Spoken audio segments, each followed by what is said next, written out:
दोस्तों, गर्मियों में जब बाहर की सड़कें आग उगल रही होती हैं, पंखा भी गर्म हवा फेंकने लगता है और सूरज ऐसा महसूस होता है जैसे पूरी धरती को तंदूर बना देगा, तब एक बटन दबाते ही आपका कमरा अचानक ठंडा कैसे हो जाता है।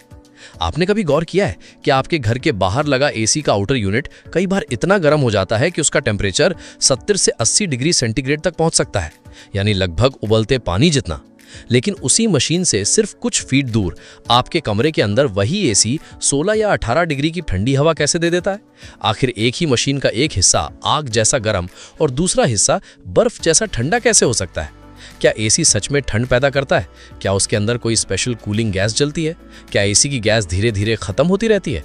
और अगर उसके अंदर सब कुछ एक बंद सिस्टम में चलता है तो फिर लोग क्यों कहते हैं कि एसी एनवायरनमेंट के लिए हार्मफुल है?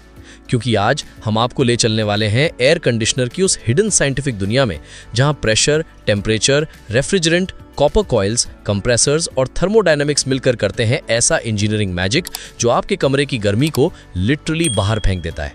जहां हर पाइप के अंदर साइंस बहती है, हर कंपोनेंट का रोल दिल, फेफड़े और नसों जितना जरूरी होता है, और जहां एक छोटी सी लीकेज कंफर्ट को खतरे में और एनवायरनमेंट को नुकसान में बदल सकती है। तो चलिए जानते हैं एसी का पूरा सच, उसकी हिस्ट्री से लेकर स्प्लिट और विंडो एसी की वर्किंग तक, बिल्कुल अंदर से। सबसे पहले समय में थोड़ा पीछे चलते हैं। आज से हजारों साल पहले भी इंसान गर्मी से परेशान था। एंशिएंट इजिप्ट और रोम जैसी सभ्यताओं में लोग पानी, हवा और आर्किटेक्चर की मदद से कूलिंग टेक्निक्स इस्तेमाल करते थे। बड़े बड़े पत्थरों की दीवारें, पानी से भीगे पर्दे और स्पेशली डिजाइंड वेंटिलेशन स्ट्रक्चर्स, ये सब प्रिमिटिव एयर कंडीशनिंग के रूप थे। लेकिन मॉडर्न एसी की असली कहानी शुरू होती है साल 1902 में, जब एक अमेरिकन इंजीनियर विलिस कैरियर ने दुनिया का पहला modern electrical air conditioning system बनाया। लेकिन इंटरेस्टिंग बात यह है, उन्होंने इसे लोगों को ठंडक देने के लिए नहीं बनाया था। उनका मकसद था एक प्रिंटिंग फैक्ट्री में ह्यूमिडिटी कंट्रोल करना, क्योंकि ज्यादा नमी की वजह से पेपर एक्सपैंड हो रहा था और कलर्स मिसप्रिंट हो रहे थे। यानी एसी की शुरुआत कंफर्ट से नहीं, इंडस्ट्रियल प्रिसीजन से हुई थी। लेकिन जल्द ही साइंटिस्ट्स और इंजीनियर्स को समझ आया कि अगर ह्यूमिडिटी और हीट कंट्रोल की जा सकती है तो इंसान के रहने की दुनिया ही बदल सकती है। और फिर धीरे धीरे फैक्ट्रीज से निकलकर एसी पहुंचा थिएटर्स में, ऑफिसेज में, होम्स में, और आज करोड़ों लोगों की डेली लाइफ का हिस्सा बन चुका है। लेकिन अब सबसे बड़ा मिथ क्लियर कर देते हैं, एसी हवा को ठंडा बनाता नहीं है। एसी आपके कमरे की हीट को उठाकर बाहर फेंकता है। यानी एसी कूलिंग मशीन कम, हीट ट्रांसफर मशीन ज्यादा है। इसे ऐसे समझिए, अगर आपका कमरा एक गर्म पानी से भरी बाल्टी है तो एसी उस बाल्टी में बर्फ नहीं डालता, बल्कि उस गर्म पानी को धीरे धीरे बाहर निकालता है, जब तक अंदर का तापमान कंफर्टेबल ना हो जाए। यही एसी की असली साइंस है, हीट रिमूवल। अब सवाल आता है, ये हीट रिमूवल होता कैसे है? इसके लिए हमें समझना होगा एसी के मेन कंपोनेंट्स, क्योंकि एसी कोई सिंगल मशीन नहीं, बल्कि कई स्पेशलाइज्ड पार्ट्स का परफेक्टली सिंक्रोनाइज्ड सिस्टम है। सबसे पहला और सबसे इंपॉर्टेंट पार्ट, कंप्रेसर। दोस्तों, अगर एसी एक बॉडी है तो कंप्रेसर उसका दिल है। यही वो कंपोनेंट है जो पूरे रेफ्रिजरेंट को सिस्टम में सर्कुलेट करता है।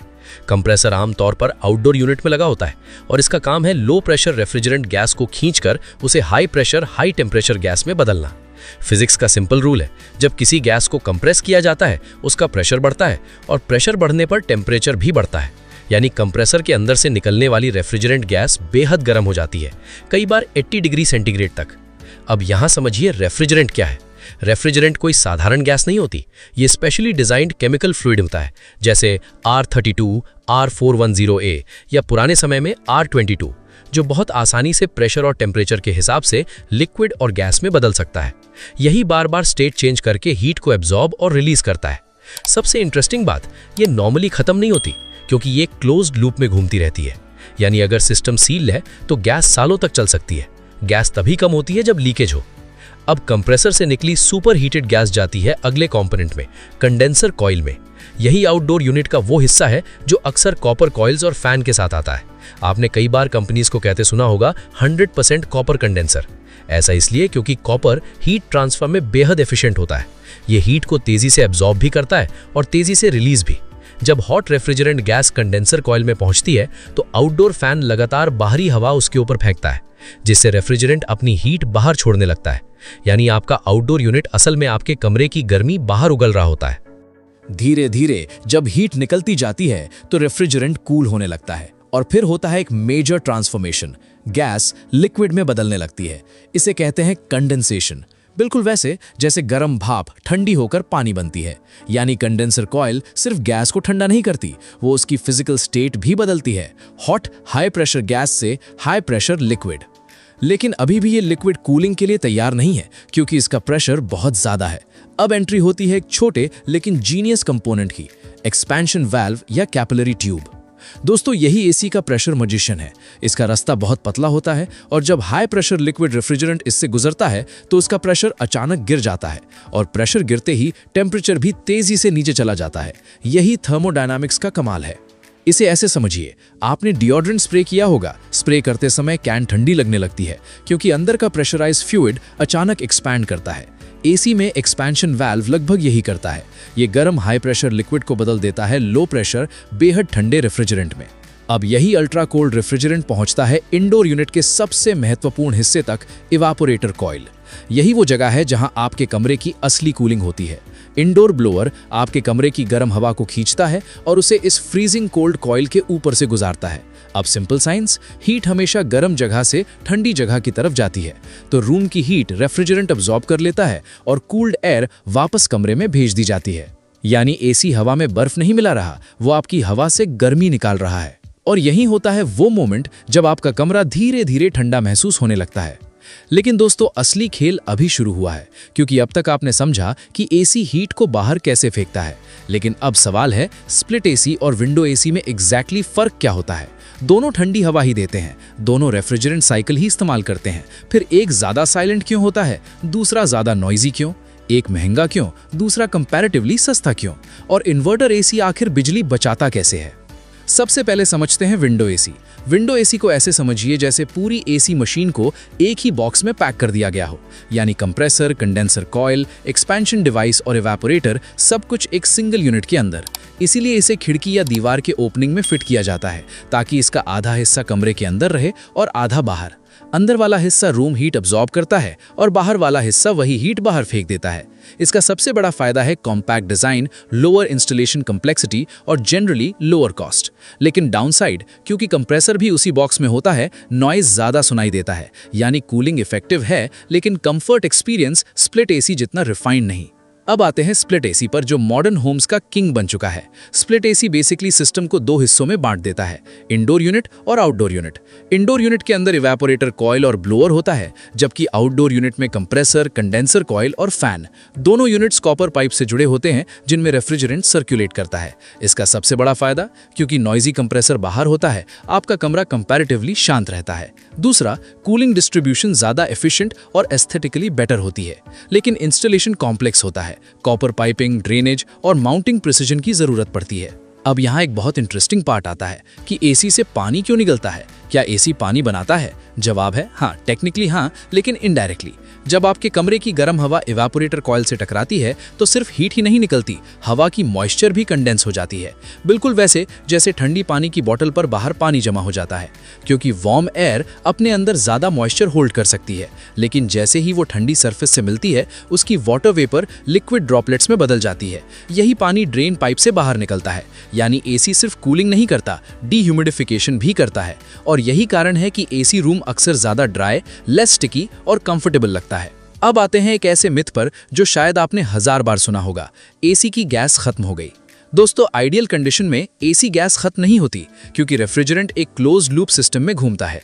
वो जलता नहीं, कंज्यूम नहीं होता, बस बार बार स्टेट चेंज करता है, गैस से लिक्विड, लिक्विड से गैस। अगर सब कुछ सील्ड है तो सालों तक रीफिल की जरूरत नहीं। गैस रीफिल की जरूरत तब पड़ती है जब कहीं लीकेज हो, खराब flare joint, damaged copper line, corrosion या सर्विसिंग इशू। यानी गैस यूज होकर खत्म नहीं होती, लीक होकर निकलती है। अब समझते हैं इन्वर्टर एसी की hidden intelligence. Traditional non inverter AC में कंप्रेसर या तो फुल स्पीड पर चलता है या बंद हो जाता है। मतलब टेम्परेचर ऊपर गया, कंप्रेसर ऑन, डिजायर टेम्प आया, ऑफ, फिर गर्मी बढ़ी, ऑन। ये बार बार स्टार्ट स्टॉप साइकिल बिजली ज्यादा खाती है। लेकिन इन्वर्टर एसी में कंप्रेसर वेरिएबल स्पीड पर चलता है। यानी वंस रूम कूल हो जाए, कंप्रेसर बंद नहीं होता, बस धीमा हो जाता है। जरूरत के हिसाब से स्पीड एडजस्ट करता है। इससे टेम्परेचर स्टेबल रहता है, पावर स्पाइक्स कम होते हैं और इलेक्ट्रिसिटी कंजम्पशन काफी कम हो सकती है। यानी इन्वर्टर टेक्नोलॉजी असल में स्मार्ट पावर मॉड्यूलेशन है।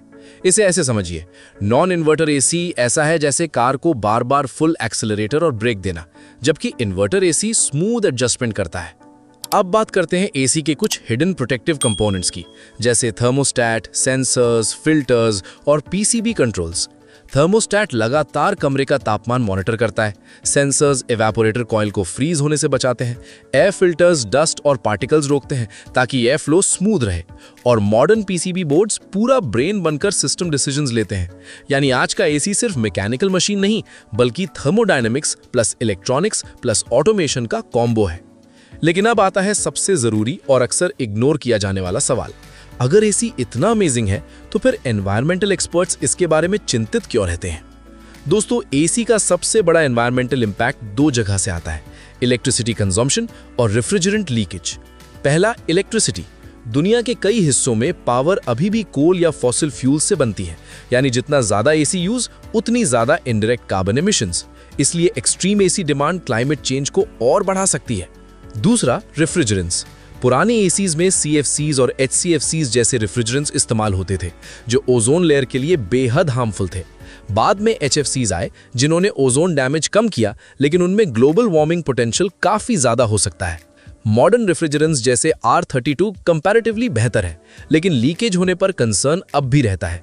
यानी खतरा सिर्फ एसी चलाने से नहीं, बल्कि poorly maintained systems, illegal refrigerants और केयरलेस डिस्पोजल से ज्यादा बढ़ता है। और यही आयरनी है, जिस मशीन को हमने ग्लोबल वार्मिंग से राहत के लिए अपनाया, वही अगर गलत तरीके से इस्तेमाल हो तो वार्मिंग बढ़ाने में भी योगदान दे सकती है। इसलिए फ्यूचर कूलिंग टेक्नोलॉजीज अब energy efficiency, better refrigerants, solar integration और सस्टेनेबल डिजाइन पर फोकस कर रही हैं। तो दोस्तों, अब जब भी आप रिमोट उठाकर एसी ऑन करें और कुछ ही मिनटों में आपका कमरा ठंडा होने लगे, तो याद रखिएगा, ये कोई सिंपल हवा ठंडी करने वाली मशीन नहीं। ये कंप्रेसर की पंपिंग, कंडेंसर की हीट रिजेक्शन, एक्सपेंशन वाल्व की प्रेशर साइंस, इवेपोरेटर की हीट अब्जॉर्प्शन, सेंसर्स की इंटेलिजेंस और रेफ्रिजरेंट की एंडलेस सर्कुलर जर्नी का एक एक्स्ट्राऑर्डिनरी इंजीनियरिंग मास्टरपीस है। आपका एसी ठंड पैदा नहीं कर रहा, वो आपकी गर्मी चुरा रहा है, उसे प्रेशर और फिजिक्स की मदद से कंट्रोल कर रहा है और फिर उसे आपके घर से बाहर धकेल रहा है। यानी कंफर्ट के पीछे हर सेकंड साइंस काम कर रही है। तो अगली बार जब एसी की ठंडी हवा महसूस करें, सिर्फ राहत मत महसूस कीजिए, इंजीनियरिंग का कमाल भी याद रखिएगा, क्योंकि हमारी रोजमर्रा की सबसे सामान्य दिखने वाली चीजों के अंदर भी छुपी होती है एक असाधारण कहानी। अगर आपको ये जानकारी पसंद आई हो तो लाइक जरूर करें और बताइए अगली वीडियो किस टॉपिक पर चाहिए, और इस वीडियो को आप किस शहर से देख रहे हैं कमेंट में जरूर बताएं।